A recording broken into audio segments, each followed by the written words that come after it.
کے وقت جو علاقے ہوئے تھے وہ بھی ہوں. تو ایک تو یہ اس پہ دنیا نے اتفاق کیا بہت بڑے پیمانے پہ کہ 2 state solution is the best solution. دوسرا جو سولوشن تھا وہ یہ تھا کہ آفٹر آل اب بھی لاکھوں کی تعداد میں فلسطینی جو ہیں وہ اسرائیل میں رہتے ہیں. اسرائیل کی پاپولیشن کا ایک گڈ چنک جو ہے more than 12% وہ فلسطینی یا عرب لوگ ہیں جو یہی زبان بولتے ہیں اور یہی اوریجن ہے ان کا. تو ان کو کوئی تکلیف نہیں ہے اسرائیل میں رہتے ہوئے، چونکہ اسرائیل میں وہ سمجھتے کہ ہمارے سارے حقوق جو ہیں وہ محفوظ ہیں. اور اگر نہیں بھی ہیں تو اسرائیل اپنے اندر ایک ایسی لچک پیدا کرے کہ جس میں وہ دوسری قومیتوں اور ایتھنک گروپس کو، جس میں پری ڈومینیٹنگ جو ہے وہ عرب ہیں اور یہ فلسطینی ہیں، ان کو ان کے برابر کے مذہبی، سوشل، اکنامک رائٹس دے. تو ایک ہی اسٹیٹ میں رہیں تو بات ختم ہو جائے. آفٹر آل امریکہ میں بھی تو بے شمار جیوش اور اسرائیلی اور فلسطینی اور سارے اکٹھے رہتے ہیں. تو یہ دو کے علاوہ کوئی تیسرا سولوشن جو یہ پیش کر رہے ہیں، ایک یہ ہے جو فلسطینی پیش کر رہے ہیں کہ اسرائیلی نام کی کوئی چیز جو ہے وہ صفحہ ہستی سے ہی مٹا دی جائے، یعنی ان کو کوئی رہنے کا کہیں کو حق ہی نہیں ہے. ٹوٹل ایلیمینیشن جس کو آپ کہتے ہیں. اور اسی طرح اسرائیلی کہتے ہیں کہ جی ان کو جو ہے وہ تو کوئی سوال ہی پیدا نہیں ہوتا نا. تو اب یہ جو ہے اس کا ابھی آپ کو نظر آ رہا ہے یہ انتہا پسندانہ نقطہ نظر جس کو ریپرزینٹ کرتا ہے حماس ایک طرف سے، اور دوسری طرف سے اس وقت بھی جو حکومت ہے اسرائیل کی اس کو بھی کسی طریقے سے آپ اس کو اسرائیل کی حماس کہہ سکتے ہیں کہ ان کا نقطہ نظر بھی اتنا ہی سخت اور اسی طرح کا بنیاد پرستانہ ہے. ظاہر ہے کہ آج سے 20-30 سال پہلے یہ صورتحال نہیں تھی. تو اس حوالے سے اگر آپ حماس کا اوریجن دیکھیں تو بہت ساری چیزیں کلیئر ہو جاتی ہیں. ایک آرگنائزیشن جس نے اسلامی دنیا میں بہت بڑے فٹ پرنٹ چھوڑے ہیں اس کو اخوان المسلمون کہتے ہیں، بعض لوگ مسلمین بھی کہتے ہیں، اسلامک برادر، مسلم برادرہڈ انگریزی میں جس کو کہتے ہیں. تو یہ آرگنائزیشن جو ہے یہ عرب دنیا میں اور اسلامی دنیا میں بنیادی اور پہلی بڑی ایک منظم تحریک آپ کہہ لیں، ایک فکری تحریک کہہ لیں، ملیٹنٹ آرگنائزیشن کہہ لیں یا سیاسی پارٹی کہہ لیں، وہ یہی ہے جو ہے وہ مسلم برادرہڈ والی. اور یہ جو اتنے بڑے بڑے جو اسکالر عرب دنیا میں حسن البنا اور سید قطب اور اس طرح کے لوگ گزرے ہیں وہ بنیادی طور پہ آئیڈیولوگ رہے ہیں اس آرگنائزیشن کے پیچھے. اور یہ آرگنائزیشن ہے جو مختلف طریقے سے اس نے رول پلے کیا عرب دنیا میں، اور یہ جا کے تو 40s میں فلسطین میں انٹر ہوئی، اور اس کے بعد یہ باقاعدہ اخوان المسلمون کی جو آفیشیل میٹنگ میں بیٹھ کے تو جو ہے وہ یہ حماس کی اناؤنسمنٹ کی گئی. یعنی یہ نہیں کہ حماس بانی تو اس کو اخوان المسلمین نے سپورٹ کیا، بلکہ اخوان المسلمین کے اندر بیٹھ کے اس کی سینٹرل کمیٹی میں یہ ڈیسیجن کیا گیا کہ ہمارے لیے حماس جو ہے جیسی تنظیم بنانا بہت ضروری ہے. کیوں ہے؟ چونکہ اسرائیل میں جو اخوان المسلمین تھی وہ زیادہ تر فلاحی کاموں میں یا سوشل ایکٹیویٹیز میں تھے، مسجدیں بنانے میں، چندے کرنے میں، اس طرح کی چیزوں میں، اور وہ اسرائیل کے خلاف جہاد کرنے کے لیے بہرحال راضی نہیں تھے. چونکہ جس طرح کا کام وہ کر رہے تھے اس کی وجہ سے ان کو خود اسرائیل کی حمایت حاصل تھی اور اسرائیل سے باقاعدہ آفیشلی ان کو ڈونیشن ملتی تھی. یہ غزہ میں، ویسٹ بینک میں اور دوسرے جو آکوپائیڈ ٹیریٹوریز میں مسجدیں بنانے کے لیے اور خیراتی کام کرنے کے لیے. تو اس لیے انہوں نے کہا کہ ہم تو جہاد کا اعلان نہیں کر سکتے، آپ ایک نئی تنظیم بنائیں. تو انہوں نے حماس جو ہے اس کا وجود عمل میں آیا. تو یہ اوریجن بڑا امپارٹنٹ ہے اس لیے کہ بنیادی طور پہ جو ہے وہ مسلم برادرہڈ ایک موسٹ ریڈیکل فنڈامنٹلسٹ آرگنائزیشن تھی. یہ کوئی بھی ایک عرب اسٹیٹ آپ اٹھا کے دیکھ لیں، ہر اسٹیٹ میں ان لوگوں کو سزائیں دی گئی، ان کو جیلوں میں بند کیا گیا. although کہ we don't appreciate that، ظاہر ہے ان کا رائٹ تھا ایک پالیٹکس کرنے کا، لیکن یہ سید قطب جیسے اور اس طرح کے لوگ سالہ سال تک جو ہے وہ جیلوں میں رہے، مصر سے لے کے سعودی عرب کسی ایک کنٹری میں بھی آپ دیکھ لیں. تو اس کے بطن سے انہوں نے ایک ملیٹنٹ آرگنائزیشن نکالی جس کا واحد مقصد جو ہے یہ جو ہے فلسطینیوں کے حقوق کے لیے پرتشدد کارروائیاں، جس کے لیے انہوں نے باقاعدہ لفظ استعمال کیا کہ جہاد کریں گے ہم، جس کا مطلب ہے طاقت کا استعمال کرنا جو ہے وہ ہمارے لیے ضروری ہو گیا. لہٰذا انہوں نے اپنے آپ کو آئیڈینٹیفائی کیا ایک سیپریٹ آرگنائزیشن فرام اخوان المسلمین سے، کہ اس میں واحد ریزن جو ہے وہ یہ تھی کہ انہوں نے جہاد کو اپنا ایک موٹیو قرار دیا. لیکن اس کے اندر جو بڑی چیز یاد رکھنے کی ہے کہ انہوں نے کیا کہ انہوں نے جو پی ایل او کا منشور تھا، اور ظاہر ہے P L O was one of the largest most popular organisation, اسی کو انہوں نے انکارپوریٹ کیا اسلام کا تڑکا ساتھ لگا کے. کیونکہ پی ایل او کا ورژن یہ تھا کہ جی یہ فلسطین جو ہے یہ کوئی ایک اسلامی اسٹیٹ نہیں بن سکتی، کیونکہ اس میں بے شمار مذاہب کے لوگ ہیں اور ایک بہت بڑی تعداد میں اس میں کرسچن بھی آباد ہیں، اور اس لیے ہم نے یہ جو الائنس بنایا ہے، پی ایل او کو تنظیم نہیں تھی بلکہ it was a group of different organisation. تو الائنس بنانے کا مقصد ہی یہ ہے کہ یہ سب اوپینینز کو ریپرزینٹ کرتی ہے، جس کی وجہ سے آپ نے دیکھا کہ ہمیشہ پی ایل او کی جو باڈی ہوتی تھی اس میں اسپوک پرسن یا بڑے عہدے جو ہیں وہ کرسچن لوگوں کے پاس ہوتے تھے، just to represent the all shades of جو اس میں موجود تھی اوپینین، جس کی وجہ سے پی ایل او نے بہت بڑے پیمانے پہ ویسٹ کی ایک بہت بڑی حمایت حاصل کی، جو اس وقت یورپین یونین میں سمجھ لیں یا اس طرح کے ڈفرینٹ ملکوں میں ان کو بڑے زبردست قسم کی سپورٹ اسی بیس پہ مل رہی تھی کہ وہ ایک ایسی سیکولر آرگنائزیشن ہے جو کوئی اسلامسٹ ریاست قائم کرنے کے بجائے اپنے حقوق کی بات کر رہی ہے کہ بھائی ہماری جو نیشنل لبریشن کا سوال ہے اور فلسطین کی اپنی جو ٹیریٹوری کا سوال ہے اس کو ہم کنسنٹریٹ کر رہے ہیں، جو کہ پوری دنیا میں ایک حق مانا جاتا ہے کسی بھی نیشن یا نیشنلٹی کا کہ وہ اپنے انداز میں اپنی چیزوں کو. تو اس کے مقابلے میں جب یہ سامنے آئے تو سب سے پہلے جس ملک نے ان کی سپورٹ کی وہ تھا اسرائیل. اس میں آپ سارے ڈاکومنٹیشن دیکھ لیں، اس وقت جو اسرائیل کا ویسٹ بینک میں جو گورنر تھا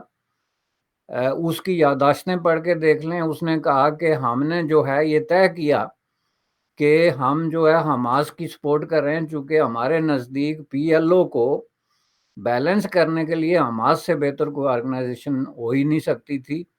چونکہ یہ پی ایل او جو بات کرتی تھی جس کی وجہ سے وہ انٹرنیشنلی پاپولر تھی اور اسرائیل کو دیوار سے لگا رہی تھی، وہ سیکولرزم تھا. کیونکہ سیکولرزم پہ یورپین ان کے پیچھے کھڑے ہو جاتے تھے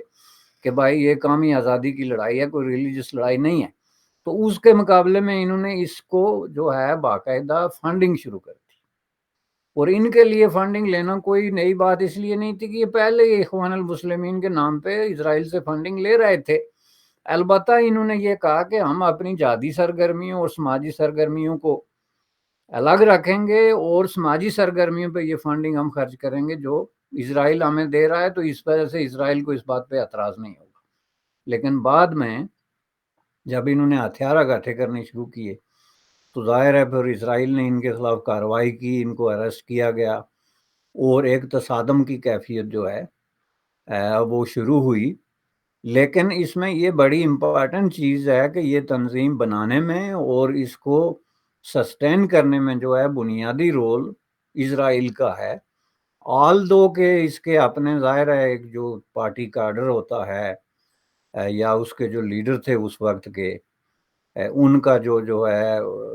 رول ہے اس سے انکار نہیں کیا جا سکتا. لیکن بڑا فیکٹر فائنینشل جو ہے وہ ادھر سے آتا تھا، چونکہ یہ اسلامی دنیا کی اس وقت جو بڑی بڑی ساری مضبوط قوتیں تھیں جس میں سعودی عربیہ ہے، مصر ہے، دوسرے تیسرے، وہ ظاہر یاسر عرفات کی سپورٹ کرتے تھے، اور ان کو کوئی تکلیف نہیں تھی یاسر عرفات کے سیکولرزم سے. وہ کوئی انٹائی اسلام سیکولرزم نہیں تھا، بلکہ سیکولرزم سے مراد ایک رواداری ایک سوسائٹی کے اندر مختلف مذاہب کے درمیان کی جو ہے وہ سیکولرزم، جو اس کی اصل ڈیفینیشن ہے. تو وہ سعودی عربیہ سے لے کے مصر، جارڈن، یہ سارے یاسر عرفات کی اس بنیاد پہ سپورٹ کرتے تھے، جس کے جواب میں بھی یہ بہت زیادہ پھر جو ہے اسرائیل کے قریب ہوئے، جب تک کہ یہ پھر پوری جو آل آؤٹ وار ہے جو جا کے 2004 میں یاسر عرفات کی ڈیتھ کے بعد انفارچونیٹلی ان کے اور الفتح کے درمیان، الفتح جو ہے وہ پی ایل او کا ایک فیکشن، ایک گروپ تھا کا ہے جس کے درمیان ان کی باقاعدہ وار شروع ہوئی۔ اس میں آپ ایک فلسطینین نیشنل ہیومن رائٹس کمیشن ہے جو انڈیپینڈنٹ کمیشن ہے، جو نہ اتھارٹی کے ساتھ ہے نہ اسرائیل کے ساتھ ہے، انڈیپینڈنٹلی کام کرتا ہے، اس کی رپورٹیں پڑھیں کہ 2004 سے لے کے 6 کے درمیان کتنے جو ہے فلسطینی مارے گئے، صرف جو ہے حماس کے پی ایل او اور الفتح پر حملوں کی وجہ سے۔ یعنی انہوں نے بائی فورس تشدد اور وائلنس کے ذریعے سوسائٹی میں جو اپنے خلاف ان کی جو سپورٹ تھی اس کو نیوٹرلائز کیا زبردستی طاقت کے زور پہ، اور اسلامک فنڈامنٹلزم اور ایک طرح کی دہشت کے ذریعے، دہشت گردی آپ نہ کہنا چاہیں تو نہ کہیں، لیکن دہشت کے ذریعے لوگوں کو نیوٹرلائز کیا، جس کی وجہ سے پی ایل او کو انہوں نے دیوار سے لگا دیا، اور بالآخر 2006 میں جا کے وہاں جو الیکشن ہوئے اس میں جو ہے وہ الفتح کو انہوں نے کارنر کر کے تو ایک میجارٹی جو ہے وہ حاصل کی۔ تو اس طریقے سے آپ یہ دیکھیں تو یہ بنیادی طور پہ ایک اسلامک فنڈامنٹلسٹ طاقت پہ یقین رکھنے والی ایک جہادسٹ قوت ہے، جس نے کہ خود اپنے دشمن کی وسائل پہ اپنے ہی ملک کی سب سے پاپولر ترین آرگنائزیشن جو ہے پی ایل او، اس کے خلاف ایک انڈرٹیکنگ لی، اور اس کے نتیجے میں یہ آ کے غزہ پہ قابض ہوئے۔ وہیں پہ جا کے ان کی ڈیموکریسی ختم ہو گئی، چونکہ 2006 کے بعد یہ کتنے 18 سال ہو گئے ہیں، کتنے سال ہو گئے ہیں ان کی ڈیموکریسی وہیں کی وہیں ہے۔ اس کے بعد نہ کوئی الیکشن ہوا، نہ کوئی کسی طرح کا کنسلٹنگ پروسیس ہوا، نہ فلسطینی عوام کے ساتھ کوئی اس طرح کی کنسلٹنگ پروسیس میں یہ گئے کہ کیا یہ فلسطین کے عوام کی نمائندہ کوئی تنظیم ہے، محض غزہ پہ قابض ہونے کی وجہ سے اسلحہ کے زور پہ۔ اس کے مقابلے میں آپ دیکھیں تو ویسٹ بینک میں جو فلسطین اتھارٹی ہے، محمود عباس وغیرہ یا جو دیگر گروپس ہیں جو مختلف جگہوں پہ اپنے اپنے طور پہ طاقت رکھتے ہیں، اور پھر ملک سے باہر جو ایک وسیع ڈایاسپورا ہے فلسطینیوں کا، اس میں آپ دیکھیں گے اکثریت لوگوں کی حماس کا نام تک نہیں سننا چاہتی۔ بلینز آف ڈالرز جو ہیں وہ فلسطین کی چیریٹیبل آرگنائزیشنز کو اور وہاں کے لوگوں کی مدد کے لیے فلسطینی جو امریکہ میں یا یورپ میں ہیں وہ فائننس کر رہے ہیں، لیکن وہ حماس کا نام نہیں سننا چاہتے۔ تو یہ باور کر لینا کہ جی حماس جو ہے وہ کوئی فلسطینی عوام کی نمائندہ آرگنائزیشن ہے، اور وہ اسرائیل کے خلاف کوئی گولہ پھینکے، بم پھینکے، راکٹ پھینکے، وہ فلسطینی عوام کی بھی آف پہ ہے، this is a fraud, this is a lie, and nobody is going to accept that unless اب حماس کے ساتھ بھی بعض ویسٹرن قوتوں کے جو ہے مفادات جڑ چکے تھے، بات چکے انہوں نے بھی ایک ڈبل گیم کرنے کی کوشش کی، ایک طرف اپنا یہ چہرہ بھی پیش کیا کہ نہیں جی ہم بھی بڑے سیکولر لوگ ہیں، آپ کے ساتھ مل کے کام کرتے ہیں۔ اس چکر میں یورپین یونین کے بہت سارے ملک ان کے حق میں انٹرنیشنلی ووٹنگ بھی کرتے رہے اور ان کو پیسے بھی دیتے رہے۔ اب یہ اس کا مطلب ہے کوئی بہت ہی سادہ لوگ قسم کے ملا نہیں ہیں، بلکہ سمارٹ قسم کی جو ہے ایک ایلیٹ ہے، جس نے مختلف لوگوں کو چکر دے کے تو فلسطینیوں کے نام پہ ان پہ قبضہ کیا، بالکل اسی طرح جس طرح افغانستان پہ ایک گروپ اٹھ کے تو طاقت کے زور پہ آ کے بیٹھ گیا، اور اب ان کا دعویٰ ہے کہ ہم افغان ہیں، جی I am Afghanistan and nobody is there to challenge them. تو اس طریقے سے یہ جو انہوں نے کیا، اس کو میں نہیں سمجھتا کہ یہ فلسطینی عوام کی نمائندہ تنظیم ہے، اور یہ جو تازہ ترین اس نے ایکشن کیا اس کو میں اس اینک سے دیکھتا ہوں کہ جب سے حماس آئی ہے تو آپ یہ دیکھیں 67 سے لے کے تو فلسطین کے کتنے علاقے اسرائیل کے پاس تھے، اور آج کتنے اس کے پاس۔ حماس کے جو حرکات و سکنات ہیں اس کی وجہ سے اسرائیل نے مسلسل ترقی کر کے تو اپنی مرضی کے جو علاقے اس کو چاہیے تھے وہ ان کو اپنی اس میں سلطنت میں ایڈ کیے، اور جو نہیں چاہیے تھے ان کو نکالے۔ تو ایک طریقے سے انہوں نے اس کو ایز اے ٹول یوز کیا، ایک تو فلسطینی جو لیجیٹیمیٹ تحریک تھی اس میں دنیا کو ڈسکریڈٹ کرنے کے لیے کہ لک ایٹ دیس پیپل، جیسے یہ ویڈیو گردش کر رہا ہے کہ کس طرح ایک اسرائیلی عورت کو وہ ابیوز کر رہے ہیں اور مس ٹریٹ کر رہے ہیں. کین یو امیجن کہ جو لوگ اپنے آپ کو مسلمان کہتے ہیں وہ کوئی اس طرح کی حرکت کر سکتے ہیں؟ یا اسلام میں اس چیز کی گنجائش ہے کہ آپ ایک یہودی عورت کے ساتھ اس طریقے کا سلوک جو ہے وہ کر سکتے ہیں؟ تو اس طریقے سے یہ آگے تو جو ایک سچویشن اس وقت بنی ہے، یہ حماس کی جو ٹاپ لیڈرشپ ہے اس کا ڈیسیجن ہے، اس کا کوئی تعلق فلسطینی عوام کے ساتھ نہیں ہے. البتہ یہ جو کام کیا انہوں نے اس کے کانسیکوینسز فلسطینی عوام کو بھگتنے پڑیں گے، چونکہ اس میں یہ ہو سکتا ہے کہ ان کا یہ جو غزہ کا جو اسٹیٹ کا کانسیپٹ ہے اتھارٹی کا، یہ فار ایور وائنڈ اپ بھی ہو سکتی ہے، بلکہ میں یہ کہوں گا کہ آلموسٹ ہو ہی چکی ہے. اب یہ جو محاصرہ ہو گیا ہے اس کے بعد حالات کیا رخ اختیار کرتے ہیں، اور جیسا کہ آپ نے کہا کہ ان کی حمایت کا یہ عالم ہے کہ اس وقت جو اسلامی دنیا جو ان کے نام پہ بخار میں مبتلا ہو رہی تھی انہوں نے بھی کسی طرح کا کوئی ری ایکشن نہیں دیا، تو باقی جو ویسٹرن قوتیں ہیں تو وہ تو بڑی کلیئرلی بغیر کسی ہیزیٹیشن کے امریکہ، کینیڈا، آسٹریلیا سب نے کہہ دیا جی کہ ہم اسرائیل کے ساتھ کھڑے ہیں چونکہ ایگریشن ہوا. اب یہ جو کچھ ہوا اس کی ہسٹوریکل بیک گراؤنڈ کیا ہے کہ 1967 میں اسرائیل نے کیا کیا تھا، یا 10 سال پہلے اسرائیل نے کس شخص کو مارا یا کس کو قتل کیا، یہ ساری چیزوں سے اب جوڑ کے اس کو جسٹیفائی کر سکتے ہیں. لیکن یہ جس سکیل پہ اور جس طریقے سے یہ سارا عمل ہوا، جس میں 900 جو ہے وہ اسرائیلی مارے گئے، جن کا تعلق ایک منظم ویل اکوپڈ ماڈرن ٹیکنالوجیکلی ایک انتہائی ایڈوانس قسم کی سٹیٹ سے ہے، تو کیا وہ ہاتھ باندھ کے بیٹھ جائیں کہ چونکہ ہم نے ظلم کیا تھا جی 67 میں اس لیے حماس بے شک ہم پہ راکٹ پھینکے؟ تو یہ چیز جو ہے یہ اس چیز کی طرف اشارہ کرتی ہے کہ ہم لوگوں کو تھوڑا سا اپنے آپ کو ریکنسیڈر کرنا پڑے گا، اور یہ دیکھنا پڑے گا کہ بدلتی ہوئی دنیا میں یہ اس طرح کے جو گروپ ہیں جو 70 سال کے، وہ پاکستان کے اخبار میں پڑھ رہا تھا، ایک بہت بڑا جوغادری قسم کا کالمسٹ ہے، اس نے ایک کالم اتنے فخر کے ساتھ لکھا کہ جی بات سچائی یہ ہے کہ مسئلہ فلسطین اور مسئلہ کشمیر حل کیے بغیر مشرق وسطی اور جنوبی ایشیا میں امن قائم نہیں ہو سکتا.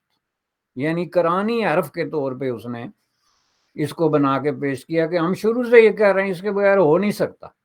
لیکن کوئی ان سے یہ پوچھے کہ اگر اس کے بغیر ہو نہیں سکتا تو 70 سال میں جو آپ نے یہی بات کر کر کے گزار دیے، ان 70 سالوں میں کیا کیا آپ نے کہ آئندہ 20-30 سالوں میں اسی طرح بدامنی رہے گی تو یہ مسئلہ حل ہو جائے گا؟ یعنی لوگوں کو مس لیڈ کرنے اور ان کو مس گائیڈ کرنے کا اس سے بڑا نسخہ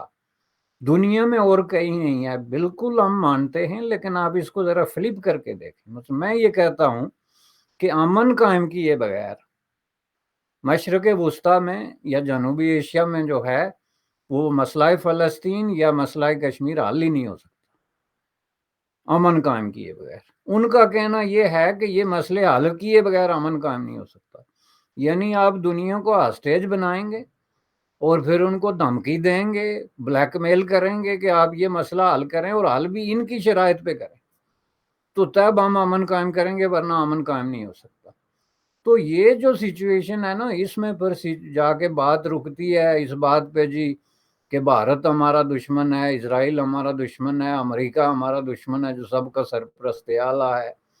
تو پھر آپ کا دوست کون ہے؟ سوال یہ ہے. بالکل صحیح کہہ رہے ہیں. بڑی آپ نے ایک کمپریہنسو ہمیں سمجھایا ہے اس حوالے سے، اور یہ آپ نے صحیح کہا کہ یہ بیسیکلی ایک جہادسٹ آرگنائزیشن ہے ود اسلامک فنڈامنٹلزم. اور یہ اچھا مزے کی بات یہ ہے برس صاحب کہ جو ان کے مین سپورٹر ہیں، فار ایگزامپل پرٹیکولرلی ایران اگر کہتا ہے جی کہ ہم ان کے مین سپورٹر ہیں، میں تو کلب کے رہ گیا ہوں کہ ہمیں خاص طور پر پاکستان میں تو کلیئرٹی ہونی چاہیے، ڈبل سٹینڈرڈ نہیں ہونے چاہیے. جب ہم نے خود نان اسٹیٹ ایکٹرز کو بھگتا ہوا ہے اور ہم نے اس کی کاسٹ بیئر کی ہوئی ہے. دیکھیں ہمیں انٹرنیشنل آئسولیشن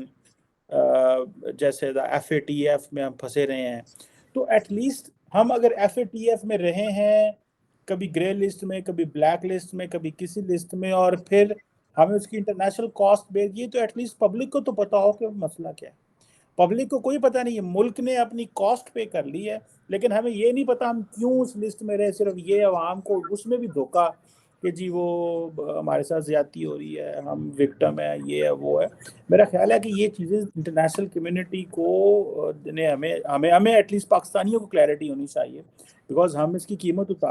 چکا چکے ہیں. ایک بات. اب اگر آپ دیکھیں عرب ورلڈ کو بھی دیکھیں میرے صاحب، سعودی عرب یو اے ای، وہ سعودی عرب نے اپنے ڈائلاگ سے وڈرا کر لیا کیونکہ وہ ڈرتے ہیں کہ یہ ایک مسلم ورلڈ میں ایک اس طرح کے سینٹیمنٹ جو ہے نا بنے گا. یو اے نے کہا میں $20 ملین دیں گا. انہوں نے کہا یار جان چھڑاؤ، دو ان کو $20 ملین، ایٹ لیسٹ پتا چلے ہم نے پیسے بھیجے ہیں. سعودی عرب بھی یہی کہتا ہے کہ ابھی تو تم کر لو گے یہ، اس کے بعد کیا کرو گے؟ پھر تم جی سی سی کے مسلمانوں کے پاس جاؤ گے، کہو گے ہمیں ہمارے بندے مار رہے ہیں، 23 ملین بندہ ہے، اوپن جیل ہے، یہ ہے وہ ہے. تو اس کے تو میتھڈز ہی اور ہونے چاہیے. سو بیسیکلی مسلم ورلڈ، اگر میں یہ کہوں بھائی صاحب، اس میں آپ بھی تھوڑا ایڈ کر دیں کہ ہم مسلم ورلڈ ہوسٹیج بن گئی ہے ان لوگوں کے آگے جو بیسیکلی ایک ان ڈیموکریٹک تو ہے ہی ہے، لیکن ایک ملیٹنٹ پرسپیکٹو رکھتے ہیں with in the Muslim world. اور وہ بلیو کرتے ہیں اس چیز پہ کہ ہم جو ہے وہ ٹیبل اور ڈائلاگ اور ڈپلومیسی میں تو ہم نہیں کچھ کر سکتے، تو ہم اس کی ہوسٹیج بن گئے. سو ہم وہ بھلے ایران ہو، کوئی ملک بھی ہو، ہم تو اس کی ہوسٹیج بن گئے، اور پبلک اوپینین بھی ہوسٹیج بن گئی. اور اس پبلک اوپینین کو کون چینج کرے؟ اور کیونکہ جب اسرائیل اتنی زیادہ بمبارڈمنٹ کرے گا،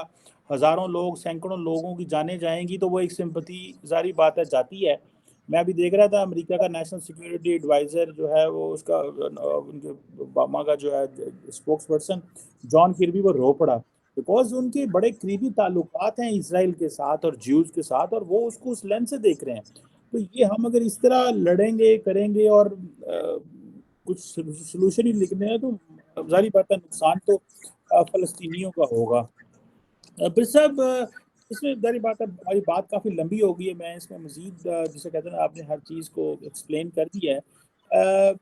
اس میں بس تھوڑا سا یہ پوائنٹ ہی مجھے ایڈ کر دیں تاکہ تھوڑی ڈسکشن ہو جائے کہ ہم اس چیز کو کیوں نہیں سمجھ رہے، کم از کم پاکستان کیوں نہیں سمجھ رہا کہ ہم نے تو، یا ہمیں